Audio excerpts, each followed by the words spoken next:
Hello, I'm Dr. Bhawna Sirohi. I specialize in GI cancers, and I'm going to talk to you today about pancreas cancer, which is part of the gastrointestinal system. Pancreas is an organ in the upper abdomen which has two main functions in our body. It produces hormones to regulate blood sugar and also produces enzymes which help us digest food. Patients with pancreatic cancer present late usually because it has non-specific symptoms like abdominal pain, weight loss, and jaundice. If you have any of these symptoms, please take advice. Pancreas cancer has certain risk factors which increase the chances of you developing pancreatic cancer. These are the use of alcohol, which may lead to chronic pancreatitis, smoking, genetic factors, especially some syndromes like Peutz-Jeghers syndrome, or if you carry this mutation, which is the BRCA mutation. BRCA mutation usually increases the risk of breast cancer, but recently has been shown that this is implicated in pancreatic cancer as well. In fact, all the international and our national guidelines now recommend that if a patient has been diagnosed with pancreatic cancer, they must undergo germline BRCA testing. To prevent pancreatic cancer, there are certain things one can do, which is you can avoid smoking, avoid alcohol, and if you have any symptoms, take early advice.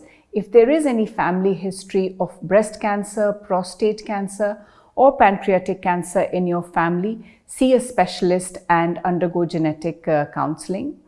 The treatment of pancreatic cancer is done within a multidisciplinary team which has a radiation oncologist, a medical oncologist, a surgical oncologist, and we are also lucky at the Proton Cancer Centre to have a molecular oncologist, which is a very key part of treating patients with pancreatic cancer.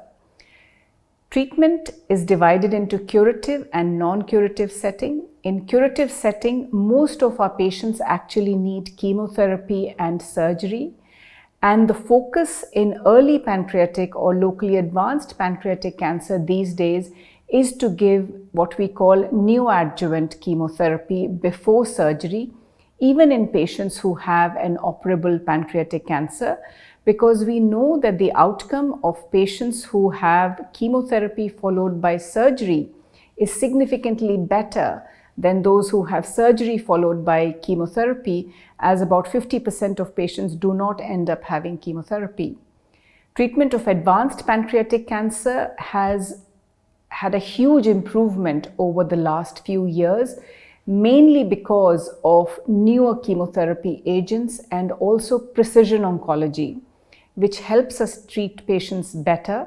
Most of our patients with pancreatic cancer undergo molecular profiling, or what we call genomic profiling, which helps us target certain mutations in the cancer with drugs that have action on that mutation. My submission to all of you is, if you have any symptoms like abdominal pain or recent weight loss or anything that does not get better over a certain period of time, take advice from your physician. Thank you.